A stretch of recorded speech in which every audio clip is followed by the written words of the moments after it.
आज मैं आपके लिए लेके आई हूँ बहुत ही मज़ेदार, टेस्टी और स्पाइसी सी चटपटी सी रेसिपी अचार की। ये मिक्स सब्जियों की अचार की रेसिपी है। आप अपने मुताबिक सब्जियां इसके अंदर चूज़ कर सकते हैं। सब्जियां इसमें चेंज भी कर सकते हैं। आप इसी तरीके के साथ आप अचार बनाकर स्टोर कर सकते हैं। काफ़ी टाइम के लिए ये चल सकता है। आपका अचार बिल्कुल भी ख़राब नहीं होता और इजी तरीका है और जल्द इसको यूज़ भी कर सकते हैं। इसको ज़्यादा देर तक रखने की ज़रूरत नहीं है। बहुत आसानी से ये अचार बनता है।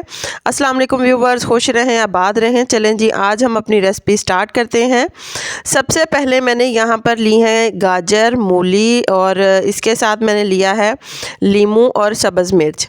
इनको मैं इस तरीके से काट लूँगी। ऊपर से मैंने छिलका इनका रिमूव कर लिया है। रिमूव करके मैंने वॉश की है अच्छी तरीके से।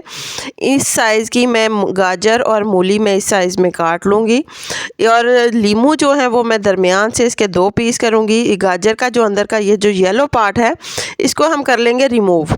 मूली भी इसी साइज़ की काटूँगी। लीमू के 2 टुकड़े कर लेंगे और सब्ज़ मिर्च जो है इसके भी 2 टुकड़े कर लेंगे। दरमियान से नहीं काटेंगे। ये देखें, दोनों मैं सब्जियां काट चुकी हूँ। मूली और गाजर है और दूसरी साइड पर मैंने लीमू और सब्ज़ मिर्च जो है वो मैंने काट ली है। अब हम इनको तैयार करेंगे। दूसरी साइड पर मैंने यहाँ पर थोड़ा सा पानी गर्म कर लिया है। मूली और गाजर जो है वो ये दोनों मैं इसके अंदर ऐड करूँगी। हल्का सा बिल्कुल इसको उबाल देंगे, तकरीबन 1 उबाल। आधी ये गल जाएंगी तो हम इनको उतार लेंगे और ऊपर से हम डालेंगे ठंडा पानी। ये देखें, 1 उबाल आ चुका है। हाफ बॉयल हो चुकी हैं, आधी ये कच्ची हैं और आधी ये पकी हुई हैं। बिल्कुल नहीं इनको गलाना। इसके ऊपर हम ठंडा पानी डालेंगे और इसको हम ठंडा करेंगे और एक कपड़े के ऊपर डालकर अच्छी तरीके से इनको खुश्क कर लेंगे ताकि इनका पानी खुश्क हो जाए। अब हम इनका मसाला तैयार करते हैं। यहाँ पर मैंने पैन लिया, उसके अंदर मैंने सरसों का तेल ऐड किया है। मैंने मुनासिब सरसों का तेल ऐड किया, आप ज़्यादा भी ऐड कर सकते हैं। सबसे पहले मैंने सौंफ ऐड की है, उसके साथ मैंने खुश्क धनिया ऐड किया है। ये लाल सुर्ख राई दाना है। अब हम इसके अंदर ऐड करेंगे ये कलौंजी। मैं थोड़ी सी इसके अंदर ऐड करूँगी। कलौंजी का बहुत ही अच्छा टेस्ट आता है। इसके अंदर अब हम मज़ीद ऐड करेंगे ज़ीरा। हाफ़ चम्मच के करीब सफ़ेद ज़ीरा है। मेथी दाना हाफ़ चम्मच है। बहुत फ़ायदे होते हैं मेथी दाने के। अब इसके अंदर मैं 1 चम्मच के करीब सुर्ख मिर्च ऐड करूँगी। 1 चम्मच के करीब मैंने हल्दी ऐड की है और तकरीबन 2 चम्मच के करीब मैं इसके अंदर नमक ऐड करूँगी। इसको अच्छी तरीके से ऑयल के अंदर मिक्स कर लेंगे। ज़्यादा इसको नहीं हम भूनेंगे, नहीं तो मसाला जो है वो जल जाएगा। यहाँ पर देसी लहसुन जो है आप वो भी यूज़ कर सकते हैं। मैंने आम रूटीन में जो इस्तेमाल होता है लहसुन वो छील के रखा है। उसके कुछ जवे मैं इसके अंदर ऐड करूँगी। बहुत मज़े का टेस्ट आता है लहसुन का और वैसे भी लहसुन जो है वो बहुत फ़ायदेमंद है। अब मैं इसके अंदर लीमू और सब्ज़ मिर्च ऐड करूँगी। इनको हम 2 मिनट के लिए तकरीबन हम इसको फ्राई करेंगे ताकि ये हल्का सा मसाले के अंदर सोते हो जाए। अब हम इसके अंदर ऐड करेंगे अपनी जो गाजर और मूली जो मैंने बॉयल करके रखी थी वो खुश्क हो चुकी है अच्छी तरीके से। अब इसके अंदर मैं वो ऐड करूँगी।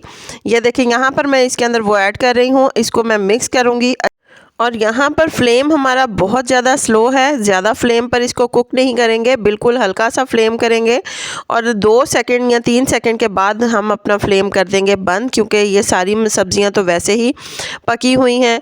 और लहसुन का जो है, लहसुन मैंने इसके अंदर ऐड किया है। लहसुन सेहत के लिए बहुत अच्छा है और वैसे भी सर्दियों में खून को पतला रखने में ये मदद देता है। लीमू जो है वो विटामिन सी है उसके अंदर, वो बहुत अच्छा है। सब्ज़ मिर्च, गाजर, इन सब के बहुत से फ़ायदे हैं। अब एंड में हम इसके अंदर सिरका 1 ऐड करेंगे। 2 चम्मच के करीब सिरका है। वैसे आप वाइट विनेगर भी यूज़ कर सकते हैं, लेकिन मैंने एप्पल साइडर विनेगर यूज़ किया है। अचार जो है तैयार हो चुका है। आप इसको 1 या 2 दिन के लिए धूप पे भी रख सकते हैं। धूप के अपने कुछ फ़ायदे हैं जो अचार के अंदर आते हैं। इससे अचार बिल्कुल भी ख़राब नहीं होता। वैसे भी जिस तरीके से हमने कुक किया है और अचार नहीं ख़राब होगा, आप ऐसे ही यूज़ कर सकते हैं। अब इसको मैं सारा ऐड करूँगी अपने जार के अंदर डाल के।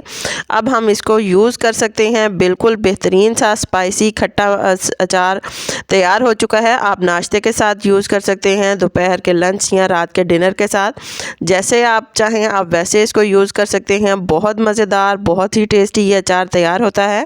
आप इसे ट्राई करें। मुझे ज़रूर कमेंट बॉक्स में बताइएगा कि आपको ये रेसिपी कैसी लगी। अगर आपको मेरी ये रेसिपी पसंद आए तो प्लीज़ इसे लाइक करें, शेयर करें, मेरे चैनल को सब्सक्राइब करें। अल्लाह हाफ़िज़।